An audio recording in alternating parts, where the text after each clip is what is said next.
dia, boa tarde, boa noite para todos, todas vocês que estão aqui conosco na nossa sessão do Daring Cities. Nesse momento, nossa esperança é ter uma plateia, um público engajado nesse processo de considerar o clima e, acima de tudo, pensar sobre as nossas ações com relação à emergência climática que hoje enfrentamos. Hoje nós vamos continuar, teremos aqui o painel final dessa tarde aqui em Bonn, na Alemanha.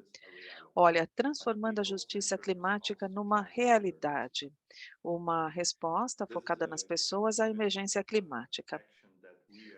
É uma ação contínua que a gente vem discutindo desde a abertura ontem.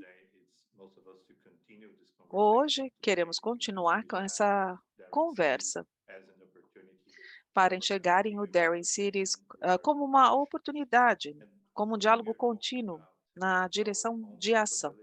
Quando falamos sobre os nossos próprios recursos, gostaríamos de convidá-la para se unirem a nós, se unirem a essa comunidade que quer estar não apenas comprometida, mas quer estar comprometida também com a ação. Eu sou o Rodrigo Corradi, eu sou vice-secretário executivo para o ICLEI, no nosso escritório da América do Sul. Eu envio saudações de São Paulo. Toda essa sessão, toda essa hora em que estaremos aqui, nós queremos deixá-lo atualizado a respeito dessa conversa. Teremos um grupo de palestrantes, são palestrantes fantásticos que vão nos ajudar com esse conceito, tentando identificar ao redor do mundo os recursos que os governos locais têm, não apenas para conceber seus processos, mas também para implementar processos que, de fato, vão engajar as pessoas na emergência climática. Ao longo de toda a história, os assentamentos humanos foram o centro da ação. Estivemos engajados em várias emergências e identificamos que os nossos recursos, todos esses recursos e ferramentas, buscam identificar a melhor trajetória para que possamos caminhar juntos.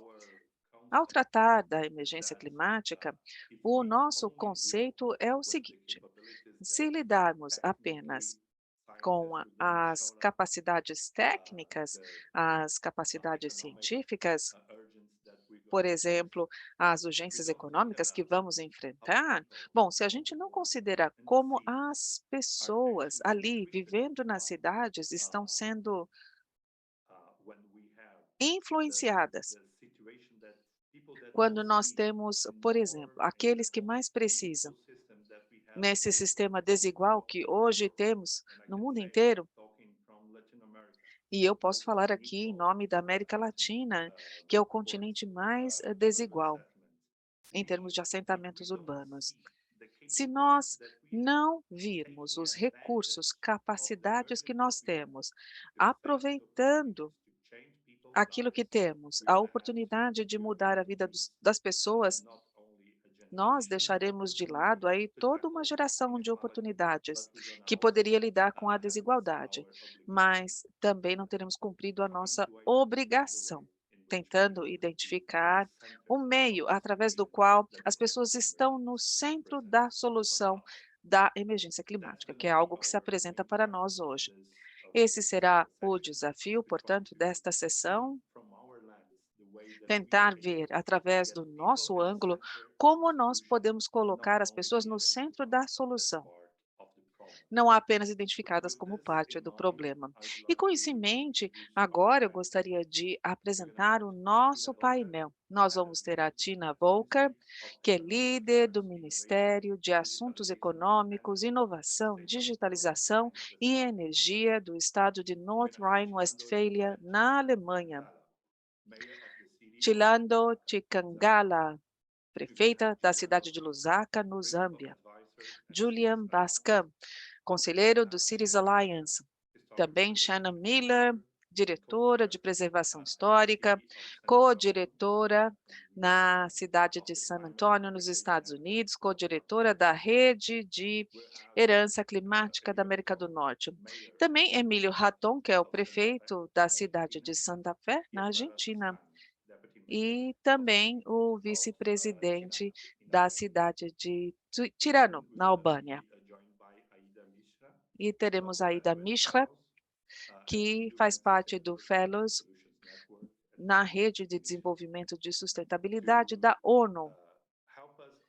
E eles vão nos ajudar, portanto, a ter essa conversa, promover esse diálogo.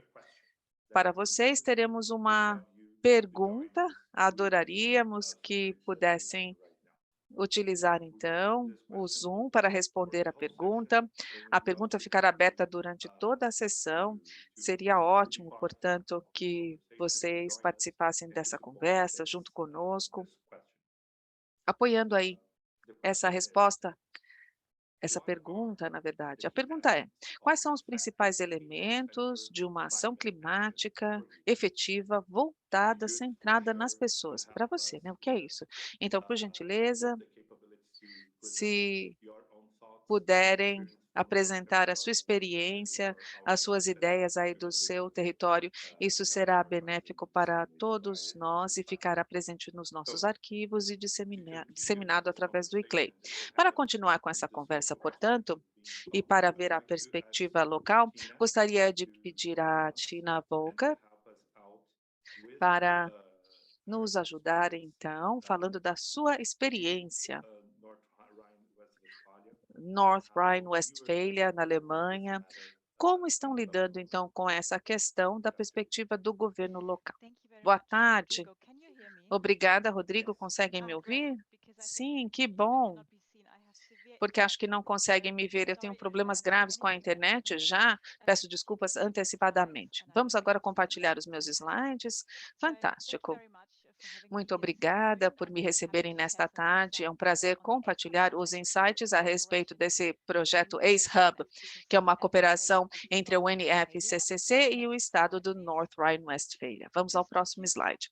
Aqui nós temos alguns fatos aqui a respeito do nosso projeto. Nós somos um estado federal colocados aqui no centro da Europa.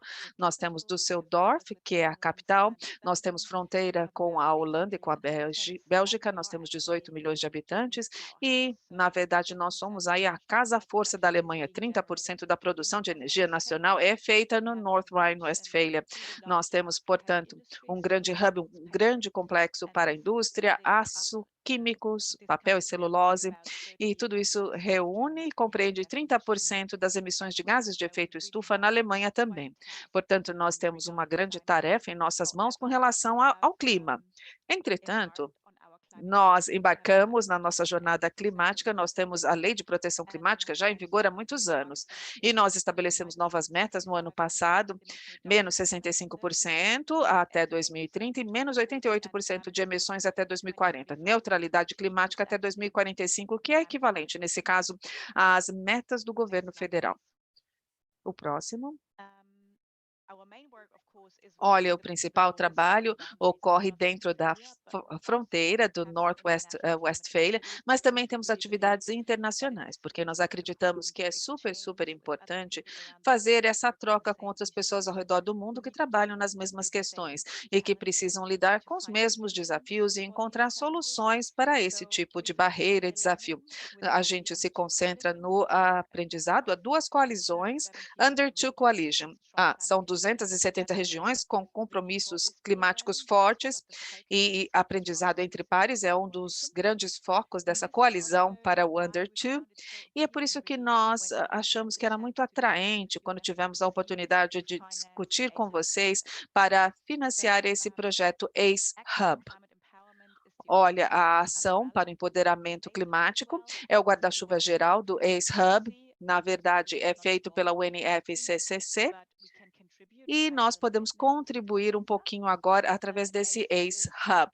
ACE significa educação, treinamento, conscientização pública, participação pública e acesso público também. E com esse ACE Hub, nós tentamos apoiar o quadro da ONU para a mudança climática, apoiando esse fluxo de trabalho. Próximo slide. O projeto em si do ACE Hub, ele é programado para 3 anos, nós financiamos a fase piloto do ACE Hub com 1 milhão de euros. E é um tipo de academia do clima, que fica localizada em Bonn, Western Westphalia. E, na verdade, nós somos um parceiro no Westphalia. Nós desenvolvemos vários programas de colaboração e educação, se concentrando aqui em vários grupos-alvo. Nós fazemos a capacitação, conscientização pública e promovemos a participação em ação climática. Um dos enfoques é nos pontos focais, é um fluxo de trabalho que a UNFCCC faz sozinha. E a gente se concentra nos jovens, na juventude. É por isso que nós achamos que seria realmente interessante trabalhar nesse projeto. Nós temos essa troca com os jovens, nós temos o ACE Youth Exchange. Então, o pessoal da nossa região pode se reunir com outros jovens internacionalmente para trabalhar no desenvolvimento de habilidades para o clima, como se envolver, como ser um defensor do clima, e nós temos os hackathons. E, então, esse grupo se reúne para trabalhar em assuntos específicos do clima. Na semana passada, por exemplo, nós tivemos o primeiro hackathon na cidade de Bonn, e o problema surgiu da municipalidade de Westphalia. A participação, o envolvimento de cidadãos na questão de transição energética local. Esse era o tema que eles estavam debatendo. Nós temos aqui, portanto, 2 outros grupos-alvo, são pontos focais, além da juventude, e juntos com a UNFCCC, disseminamos a palavra a respeito do ACE e do ACE Hub. Nós fazemos as redes, lá no ano de 2022, tivemos uma recepção lá em Bonn, em maio desse ano, e vamos ter uma recepção na COP27. Tivemos um evento na Semana do Clima, onde tentamos aqui defender para o ACE Hub, como se fosse um fluxo de trabalho próprio. Próximo slide. Então, para nós, como um Estado subnacional na Alemanha, é excelente poder cooperar com a ONU e com o quadro de mudança climática da ONU para entender mais a respeito do processo, das necessidades, como eles trabalham, como se engajam também com outros atores, às vezes são atores não governamentais. E como eu disse, o ACE é muito importante como um fluxo de trabalho. E a gente faz muito nesse sentido na nossa região, North Westphalia. Queremos contribuir agora também para um processo internacional. Nós podemos, então, fazer essa transferência do nosso estado para o mundo, que é muito valioso. E nós temos também a nossa ação climática, que é levada ao nível internacional, que é, claro, algo muito interessante que é disponível nesse projeto para nós. Olha, 5 minutos é pouco tempo, mas eu espero que tenha atendido aí. Muito obrigada, era isso. Obrigado, Tina. Obrigado por compartilhar a experiência do ACE Hub conosco. Nós sabemos, do ponto de vista do governo local, vocês interagem com uma perspectiva global. Isso é para o nosso benefício, com certeza. Então, obrigado por compartilhar todos os ângulos que você apresentou em 5 minutinhos. Muito obrigado. Então, agora, passando adiante aqui, com a sequência de apresentações, vamos agora ter a prefeita Shilando Chitangala, que vai nos ajudar a entender a prática do engajamento dos jovens em Lusaka, no Zâmbia. Muito obrigada. Estamos aqui participando do Congresso Mundial do ICLEI para compartilhar conhecimento e também para aprender com os nossos colegas o que eles vêm fazendo para lutar contra a mudança climática, envolvendo as comunidades ou grupos específicos para lutar contra a mudança climática e participar de ações do governo local, de ações locais. Para mim, em Lusaka, o que nós fizemos, nós usamos várias perspectivas para lutar contra a mudança climática. Trabalhamos com os jovens, introduzindo o que chamamos de Conselho Geral. O Conselho Geral é composto de um prefeito, vice-prefeito ou prefeita e todos os vereadores ou conselheiros, representando todos na cidade. Então, cada jovem tem um conselheiro sênior, que foi eleito pelas pessoas, e eles então trabalham em conjunto. Dessa forma, isso significa que eu envolvo os jovens para manter a cidade limpa, por exemplo. Nós temos a campanha de manter Lusaka limpa. A gente limpa, por exemplo, os drenos todo sábado, final do mês. Também a plantação de árvores que a prefeitura está fazendo. Em tudo isso, portanto, nós esperamos que o Conselho de Jovens nos dê feedback que é colhido ali junto à comunidade. Ou seja, isso facilita a comunicação, sensibilização da comunidade e ouvimos o feedback para que o Conselho Superior, que é o nosso, também possa implementar.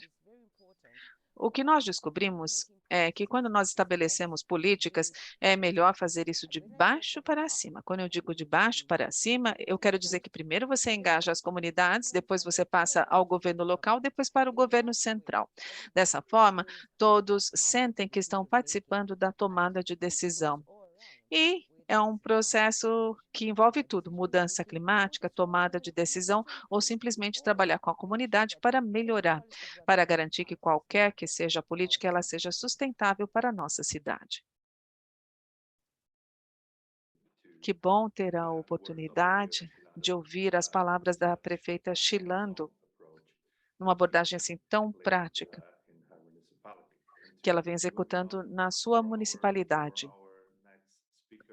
Seguindo adiante com o próximo palestrante, gostaria de convidar a Shannon Miller para fazer parte de nossa conversa como co-presidente do Climate Heritage da América do Norte. A Shannon Miller vem abordando aí o patrimônio histórico, o patrimônio cultural e a emergência climática na abordagem local. Muito obrigada por compartilhar conosco. Muito obrigada, é uma satisfação estar aqui nesta manhã ou tarde, dependendo de onde vocês estão, não é? Nós sabemos que a emergência climática exige uma visão ambiciosa para a política cultural, para empoderar as pessoas, para atingir aí a justiça e também a resiliência climática e atingir o objetivo do desenvolvimento sustentável e resiliente. Na nossa rede, queremos trabalhar com o poder da cultura para destravar esse poder da cultura, incluindo organizações de patrimônio cultural para possibilitar a ação transformadora. Na semana passada, a nossa rede lançou uma meta, um plano de ação ambicioso para 2022, que está lá no nosso website. Nós abordamos um plano de ação atual e também o Race to Resilience, que enfatizam a conexão entre cultura, patrimônio, ação climática e justiça climática. A iniciativa cultural do Race to Resilience garante que resiliência tem três componentes: a capacidade de transformar, a capacidade de persistir e a capacidade de adaptar. E para a finalidade da iniciativa do Race Resilience, os programas culturais e os projetos que fortalecem os elementos de resiliência são considerados como estratégias chaves. Um exemplo importante desses elementos é a igualdade e justiça, que inclui, nesse caso, os recursos amplos e como estão distribuídos nas cidades, abordagens baseadas em cultura que podem abordar a questão do gênero, papéis sociais, recursos compartilhados, gestão e também relações políticas e econômicas e também as questões jurídicas, as questões legais. Esse elemento também tem a ver com os direitos culturais e a abordagem dos direitos humanos e mobilização de valores para promover justiça e inclusão. A decisão vai continuar a monitorar os tipos de programa, as estratégias centrais, para que as pessoas sejam mais resilientes. Além disso, a nossa rede fez uma parceria para preparar uma agenda para a cultura, um documento que será apresentado no congresso do CLG na semana que vem, que é baseado em trabalho anterior. Por exemplo, o futuro, o nosso relatório anterior para demonstrar como as cidades estão posicionadas para avançar com a ação climática através da cultura, fortalecendo a resiliência e promovendo a inclusão. Claro que isso exige parcerias entre os governos locais e regionais, com a sociedade civil e outras partes interessadas para desenhar novos modelos de gestão, de capacitação, de compartilhamento de informação e de acesso às finanças. E isso sublinha a necessidade de uma diversidade de parceiros e introduzir o planejamento da ação climática de maneira formal no trabalho das comunidades locais e também inserindo nos planos climáticos regionais. Bom, agora gostaria de lhes dar um exemplo prático do plano de ação climática através do patrimônio cultural que acontece em San Antônio, no Texas, aqui onde estou. E a gente vem se concentrando em desenvolver uma economia circular robusta com patrimônio cultural no centro disso. E rapidamente irei falar sobre duas iniciativas chaves. A primeira é a nossa Academia de Patrimônio Cultural de Estudos. Nós sabemos que metade ou mais as pessoas têm mais de 45 anos, então, com a aposentadoria chegando, há uma escassez de habilidades, pessoas que têm experiência de trabalhar com material de patrimônio histórico e cultural e que entendem a necessidade de manter as características locais da nossa comunidade. Portanto, reconstruir esse conjunto de profissionais, nós temos que reconstruir isso aumenta o acesso a alternativas acessíveis para usar esse material histórico dos prédios. Numa iniciativa semelhante, o nosso conselho, no setembro passado, na verdade, passou uma lei de construção. Quando prédios mais antigos são aprovados para serem demolidos, eles têm que ser desconstruídos e não demolidos. Quando a gente fala dessa iniciativa, a gente usa uma mentalidade de doador de órgãos. Olha só, se uma estrutura não pode ser salva de maneira intacta, nós podemos salvar as peças que vão ajudar a estender a vida de uma estrutura histórica, ou de várias delas. Portanto, há tantas questões sociais, culturais, econômicas, vários benefícios para a remoção dessa estrutura. Aí há mais trabalho, mais emprego, mais material que fica disponível para reparar os prédios culturais e também é importante para manter o patrimônio cultural e histórico e reduzir as emissões ligadas ao aterro. Olha, o material em si, que é recuperado, também tem um valor cultural inerente. A desconstrução também minimiza o tipo de violência dessa agressão associada à demolição tradicional nos prédios, e é especialmente importante do ponto de vista histórico para as comunidades, porque não sofrem essa perda social e cultural.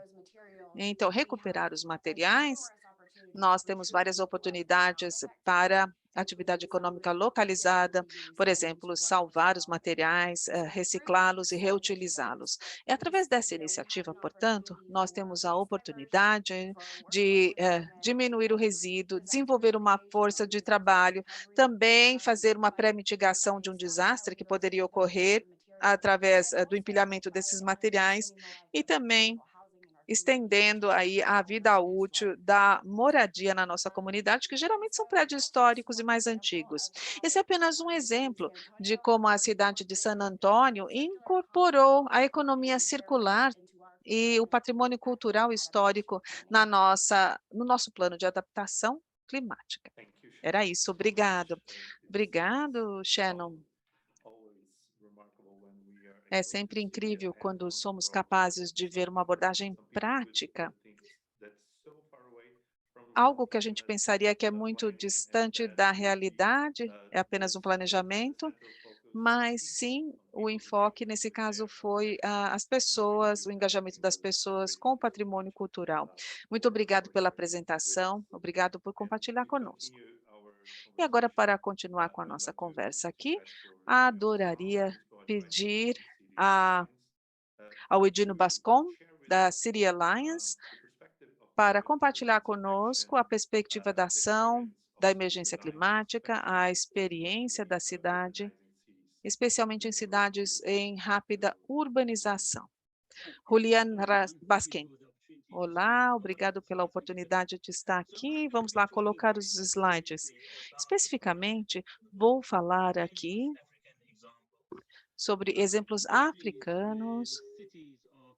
São cidades que são caracterizadas pelas autoridades locais, com 25% das habilidades que são necessárias para manejar uma cidade desse tamanho.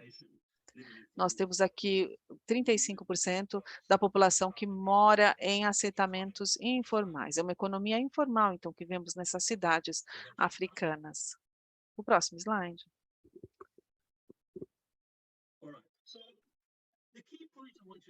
O ponto-chave que eu gostaria de levantar inicialmente, na verdade, a emergência climática não pode ser jogada simplesmente no mundo sem fazer antes um investimento básico inicial.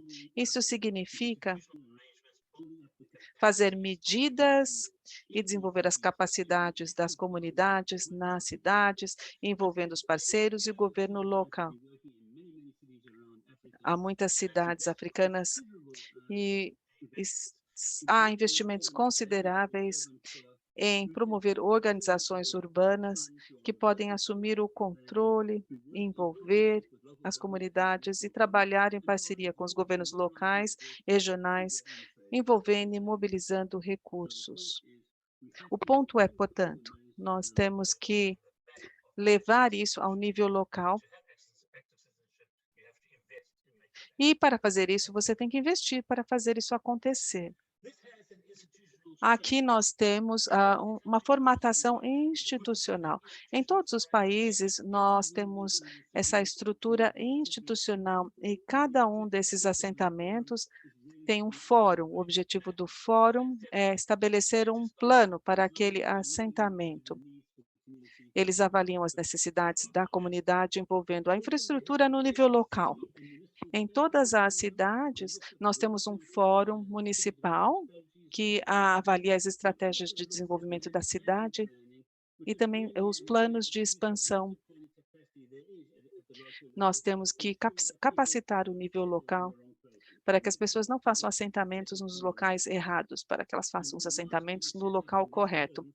E também um fórum nacional, que é um local onde vamos desenvolver as políticas, e nesse caso nós podemos fornecer o tipo de investimento para lidar com a crise climática. Mas a primeira coisa que temos que fazer é fazer o assentamento no local correto. Essa é a primeira etapa na direção da resiliência.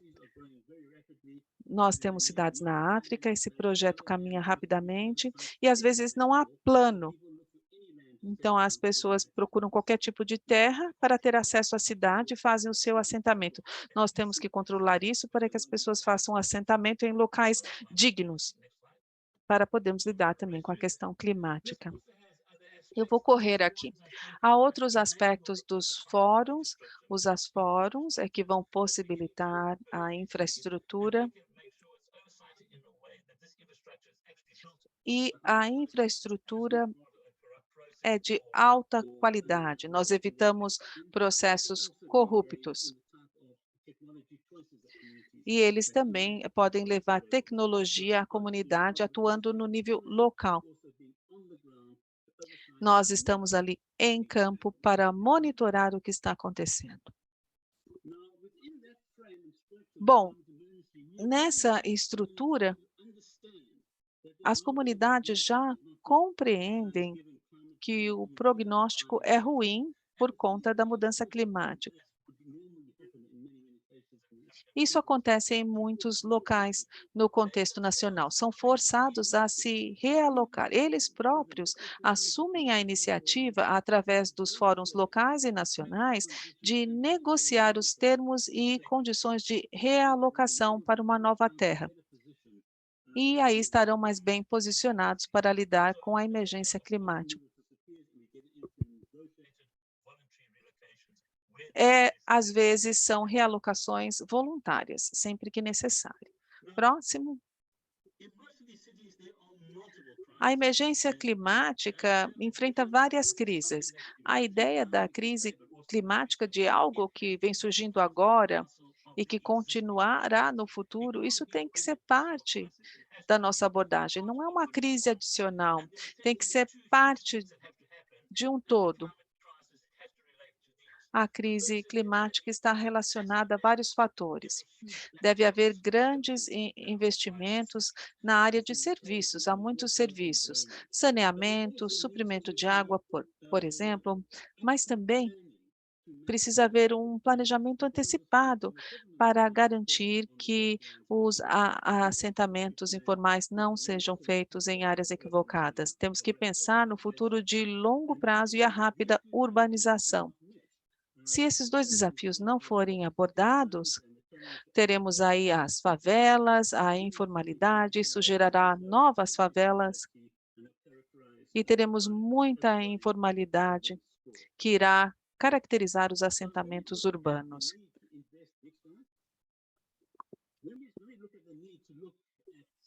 Nós precisamos, nesse caso,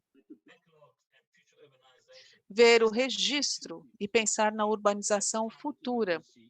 Então, essa é a oportunidade de olhar a infraestrutura para a mudança climática. A estrutura não está lá. Essa nova geração de infraestrutura tem que ser customizada. Ela tem que ser capaz de responder à emergência climática. Tem que se tornar parte da solução de infraestrutura que é colocada para as cidades nesse momento. Nós temos que apoiar os investimentos de soluções para que haja desenvolvimento verde e inclusivo. Isso já está acontecendo. E não se trata apenas da emergência climática. As cidades estão tomando forma, elas estão crescendo rapidamente, mas ainda serão formadas.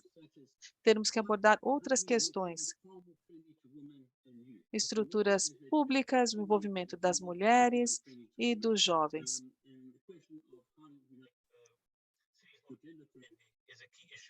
Nós temos que também pensar no meio ambiente. E há outras questões. A grande maioria das pessoas que moram em cidade, às vezes caminham como a sua principal forma de transporte. Na emergência climática, nós temos que olhar os outros desafios que acontecem na cidade e temos que ver como isso se integra numa nova visão para cidades africanas. E a visão para cidades africanas incorpora gênero, o empoderamento das mulheres, a mudança climática, e tudo isso tem que fazer parte da estratégia. A outra questão é que nós também temos que nos afastar dessa visão de que a infraestrutura tem que ser uma infraestrutura imensa, que tem que ser entregue por uma forma de licitação internacional, ou modelo internacional. Nós precisamos começar a olhar para a economia informal e começar a trabalhar com ela para nos fornecer qualidade, começar a trabalhar com comerciantes locais para criar uma infraestrutura que possa ser parte da solução. E parcerias público-privadas também. A questão é que precisamos trabalhar com comunidades na entrega de infraestrutura, em vez de simplesmente prestar serviço para a comunidade. Para fazer isso, nós precisamos ter novos mecanismos para financiamento e precisamos ter fundos que possam ser coletados para estabelecer prioridades e para construir pequenos projetos de infraestrutura. E cada vez mais, nós vemos que esses projetos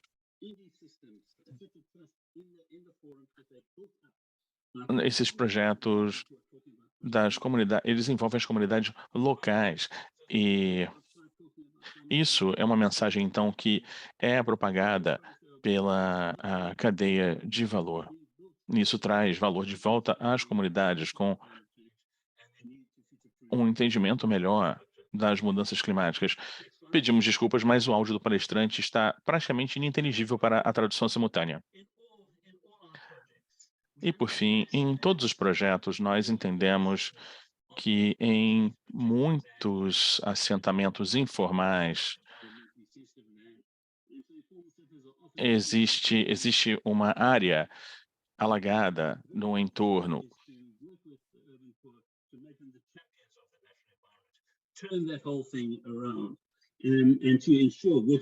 Precisamos garantir que eles entendam a importância dos ecossistemas e ecoserviços para entender a importância dessas áreas alagadas, a importância de protegê-las e mantê-las à medida que planejam o desenvolvimento de longo prazo. E eu paro por aqui. Muito obrigado. Muito obrigado, Julian, por sua perspectiva, a sua experiência em apresentar todos os problemas que nós enfrentamos quando falamos das emergências com que estamos lidando nas cidades, e principalmente cidades que têm tantas enfrentam problemas de calor, de altas temperaturas, e precisamos então utilizar a experiência das emergências climáticas para dar suporte à luta contínua contra a desigualdade. Muito obrigado por compartilhar suas perspectivas conosco. E para continuar nossas discussões de hoje à tarde, eu gostaria então de convidar Hayati Mishra, ah, fellow da Rede de Soluções das Nações Unidas, e ela vai nos trazer a sua perspectiva sobre essa questão. Olá, obrigada por me receberem. Conseguem me ouvir bem? Sim, estamos ouvindo bem. Muito obrigada. Nós temos muitos municípios que tentam abraçar os aspectos da luta contra a mudança climática e a importância também de tratar a questão como uma emergência é fundamental. E isso requer tempo, esforços e, mais importante, os recursos que têm que ser endereçados, que também não são os mesmos para todas as regiões. Falamos da Ásia-Pacífico e também do Sul Global. Nós temos uma diversidade de problemas e abordagens que, novamente, precisam ser diversificadas, e esse é um dos desafios principais que enfrentamos no nosso trabalho. Eu diria que isso também se aplica à Índia, que é um país extremamente diverso, em que nós temos diferenças enormes entre cidades, e isso tem que ser endereçado antes de qualquer coisa ser feita.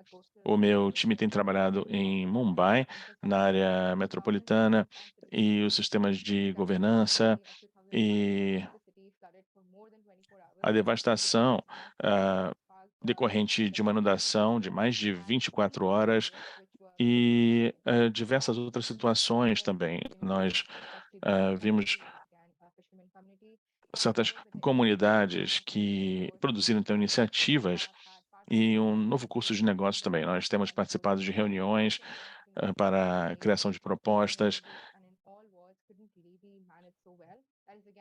e, novamente, nós estamos ouvindo vários profissionais. No mês passado, nós lançamos um projeto com a juventude e para tratamento de resíduos que ficam presos nas redes de pescadores, e isso envolve o governo e outros níveis também.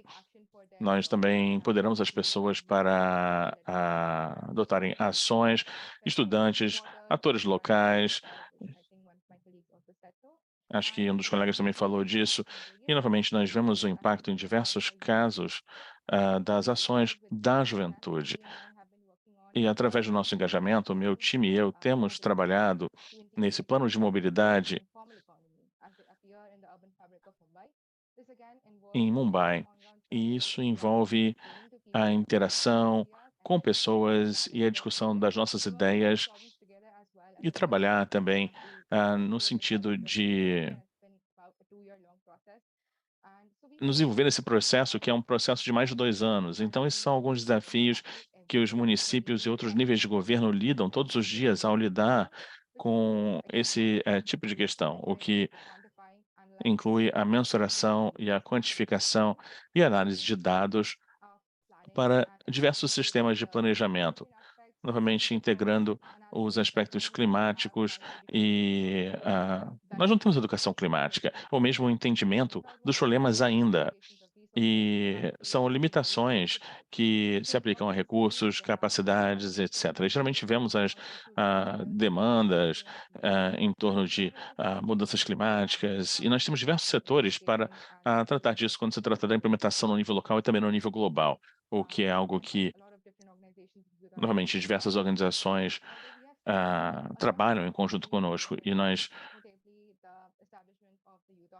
temos também o estabelecimento de um novo gabinete com mais financiamento para o sul global e também envolvimento Global, diversas organizações que nos dão suporte, mas ainda existe muito trabalho a ser feito, e foi o que eu descobri com o meu trabalho.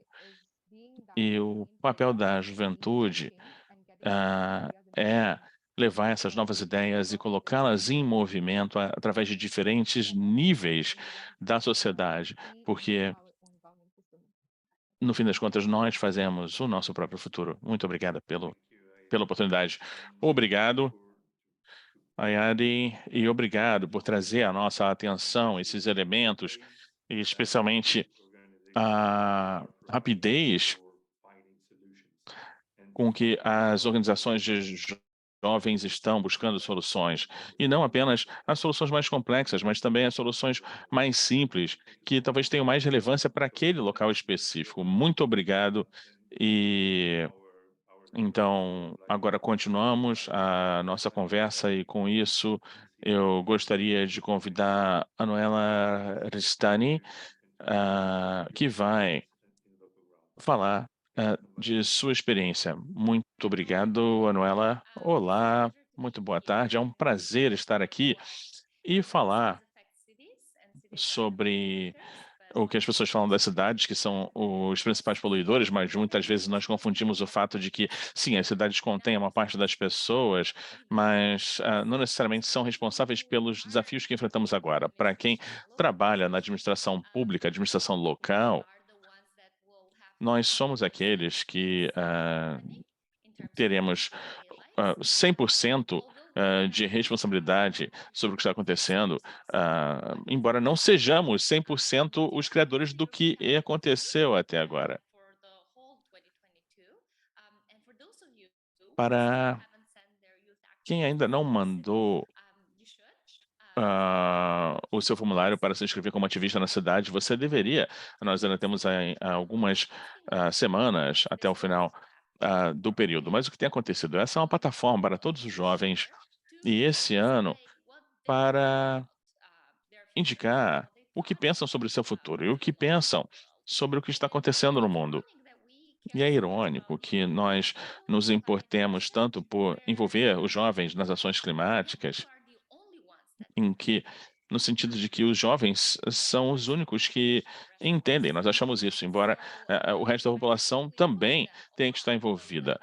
Nós colocamos muita pressão nos jovens, mas o que nós devemos fazer não necessariamente é envolvê-los, mas sim dar a eles uma plataforma para que eles possam exibir novas ideias e boas ideias. E eu gostaria de enfatizar que em todos os meus anos no governo local, basicamente isso se trata de enfrentar a ameaça que a mudança climática apresenta às cidades, porque essa é a realidade.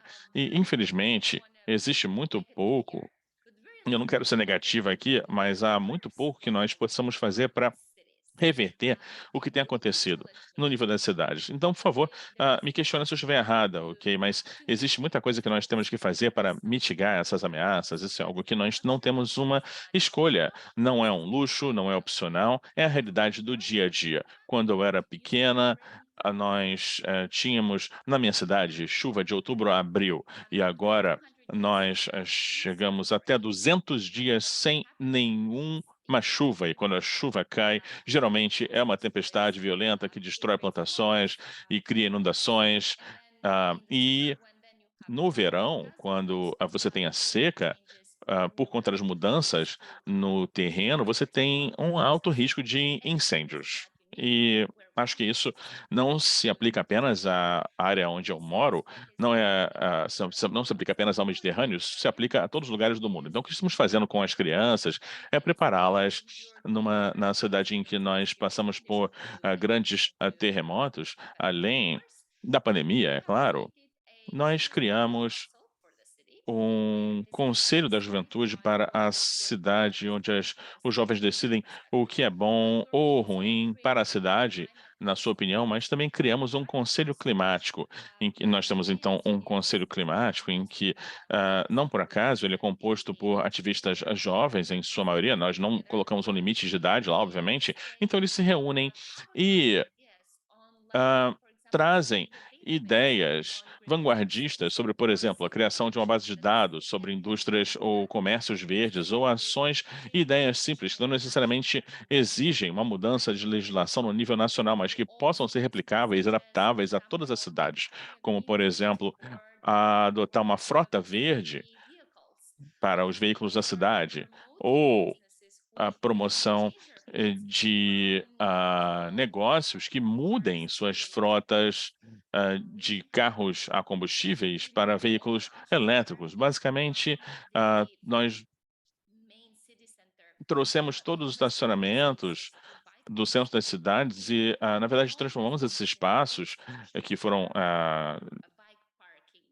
que não são mais agora, são estacionamentos desativados, eles agora são estacionamentos de bicicletas. Isso aumenta cada vez mais com a implementação de ciclovias e existe essa intervenção dos jovens em que eles ocupam os espaços com suas próprias bicicletas ou skates ou patins e transformam aquele espaço em uma área de pedestres ou uma área de ciclovias. Então, além do que o município faz como medida de administração, e como uma medida de como nós queremos que a cidade seja, é a participação daqueles de nós que é a nossa participação que vai aproveitar mais essas mudanças. Geralmente são os jovens.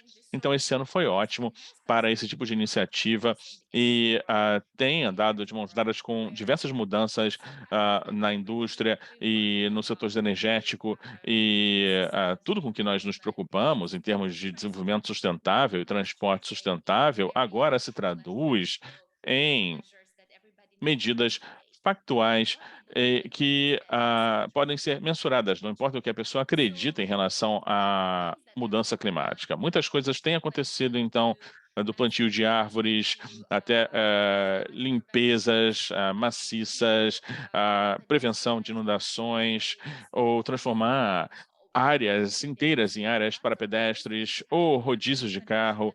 Essas coisas têm acontecido, mas tenho certeza também de que tem acontecido em outros lugares. Não são específicas da nossa cidade, mas eu quero dar a vocês a ideia de que nós não precisamos realmente colocar a pressão sobre os jovens e trazê-los para as nossas agendas. Ao contrário, nós é que temos que entrar na agenda dos jovens em relação a como é que eles veem o mundo e como é que eles querem construir um mundo mais seguro, não melhor, na verdade, mas mais seguro do que aquele em que nós vivemos agora em relação às ameaças climáticas. Muito obrigada a todos e todas. Obrigado, Anuela, por essa fala tão importante em relação a como nós podemos dar suporte na criação de possibilidades para os jovens liderarem esses próximos passos que nós precisamos dar daqui para frente. Muito obrigado pela experiência que você nos trouxe. E agora, para a nossa última apresentação, eu gostaria de pedir ao prefeito Emílio Raton, da cidade de Santa Fé, na Argentina, ele vai tentar identificar para nós ou explicar suas perspectivas do engajamento de sua cidade em relação à forma pela qual nós podemos lidar com desigualdade conectada às ações climáticas. Olá, colegas e amigos do mundo, obrigado pelo convite. Eu sou Emílio Raton, eu sou prefeito de Santa Fé, na Argentina. Santa Fé é a quarta maior cidade da Argentina, com uma extensão total de 268 quilômetros quadrados e com uma superfície urbanizada de 80 quilômetros quadrados, onde vivem aproximadamente 430 mil pessoas. A Santa Fé está localizada na parte central do país, na confluência dos rios Paraná e Salado. A relação com a água define a identidade de Santa Fé. Ela tem uma longa costa de acesso público que é desfrutada por cidadãos e uma reserva natural urbana que inclui dois reservatórios de água pluvial que reduzem o risco de inundações na parte oeste da cidade. Como muitas cidades do mundo, Santa Fé passa por uma situação de fragmentação social e urbana que se aprofundou nas últimas décadas.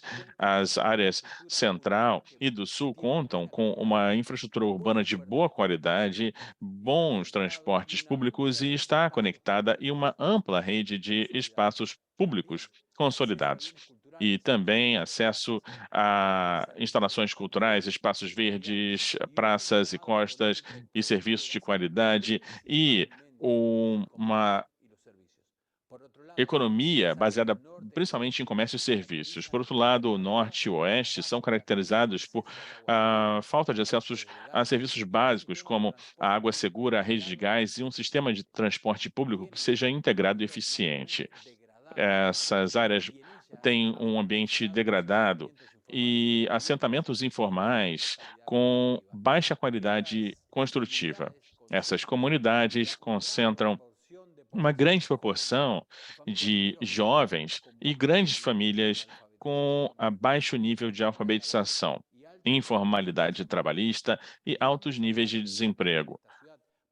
Nessa cidade de Santa Fé, nós queremos mudar toda essa situação, implementamos um plano que se chama Santa Fé integrada, e nossa principal política é endereçar os desafios da cidade, cujas ações estão diretamente ligadas à justiça climática e com a relação com as pessoas. Nós tentamos melhorar a cobertura e qualidade dos serviços públicos nos bairros mais afastados e reconstruir os laços comunitários e fortalecer as redes de cuidados, aumentar a participação dos cidadãos nas decisões de desenvolvimento da cidade. Como é dito pelas Nações Unidas, a mudança climática nos afeta a todos, mas suas consequências aumentam a distância entre ricos e pobres, homens e mulheres, jovens e idosos, afetando de maneira mais profunda as populações mais vulneráveis. A justiça climática é uma questão de direitos humanos fundamentais. Uma forma de garanti-los é aprofundar a democracia de proximidade e criar espaços de diálogo, participação e escuta entre municípios e a cidadania, entre os governos locais e as pessoas. Fortalecer a participação comunitária é um dos desafios de sustentabilidade para Santa Fé e parte da nossa contribuição e compromisso. E nós fazemos isso empoderando os cidadãos e instituições, criando e promovendo redes em cada bairro para que as ações que nós implementamos ah, tenham foco nas pessoas e melhorem sua qualidade de vida. Mais de 300 organizações, tanto públicas quanto privadas, organizações de bairros e líderes comunitários de 42 áreas da cidade são parte dessas redes. Nesse ano de 2022, nós priorizamos assuntos como iluminação, transporte, inclusão, prevenção da violência e cuidados. Nós também promovemos mesas redondas de diálogo que nos permitem resolver diversos problemas sociais e urbanos, como mobilidade, a gestão de infraestrutura e serviços básicos e o habitat e espaços públicos. O compromisso das instituições locais é um ativo fundamental. Eles nos permitem gerar acordos e consenso para avançarmos em direção a sermos uma Santa Fé mais humana, integrada e sustentável. Em Santa Fé, nós estamos convencidos de que é necessário passar de uma mera democracia representativa a uma democracia de proximidade. A democracia de proximidade é o profundo reconhecimento do outro em todos os sentidos que vocês possam imaginar, no sentido mais profundo da igualdade, o sentido mais profundo da integração e da justiça social. Santa Fé marcha em direção ao futuro neste caminho. Muito obrigado pela sua atenção. Muito obrigado pelo apoio da cidade de Santa Fé. Em mais de uma ocasião, essa cidade comprovou que traduz muito das nossas ideias, e com o prefeito Rattoni, seu discurso, eu acredito que nós tenhamos concluído, então, a nossa sequência de apresentações fantásticas que tivemos durante essa última hora. Se me permitem, eu gostaria apenas de fazer algumas últimas considerações antes da finalização. Eu gostaria de não apenas agradecer, mas também demonstrar a minha admiração pela experiência que foi aqui apresentada. E eu acredito que uma das questões mais relevantes, enfatizadas em diferentes palestras, foi a relevância e a questão central da juventude à medida que nós progredimos. Não é só uma questão de engajamento, deve ser uma parte central da nossa agenda climática. E lidar com resolver a desigualdade, nós estamos falando de oportunidades que irão se apresentar nessa emergência climática. E deixar a juventude de fora é simplesmente se colocar distante dos nossos objetivos principais. Essa conexão entre a justiça climática e os direitos humanos também, isso foi enfatizado na experiência, mas eu posso garantir que a minha percepção é de que essa ideia é muito bem traduzida no conceito de que a emergência climática é conectada a outras emergências que nós já enfrentamos, especialmente ao falarmos da realidade da cidade que nós estamos enfrentando. Nós precisamos criar as pontes necessárias entre a emergência climática e as desigualdades, a conexão com a juventude, mas também pensando como a desigualdade já está danificando realidade no mundo todo, que quando nós vemos mais de 1 bilhão de pessoas que não comem o suficiente para se sustentar todos os dias, quando nós enfrentamos essa realidade, nós precisamos entender que a maior e mais abrangente crise da nossa geração tem que ser uma crise, a emergência que lida com a desigualdade. E eu agradeço muito por toda a experiência que foi compartilhada nessa sessão. Eu também gostaria de pedir aos meus colegas que compartilhassem depois conosco os resultados da enquete que nós apresentamos no início da sessão. Quais são os elementos-chave de ações climáticas eficazes centradas em pessoas? E vemos aqui a inclusividade no centro da nuvem de palavras. A palavra mais relevante apresentada por vocês, mas também vemos aqui o patrimônio intangível, que foi apresentado pela experiência nos Estados Unidos, a conexão com a juventude, empoderamento da juventude, a participação ativa e todas as experiências que nós vimos aqui, a relação que nós temos que ter com a participação ativa, que foi também enfatizada, e as perspectivas de gênero.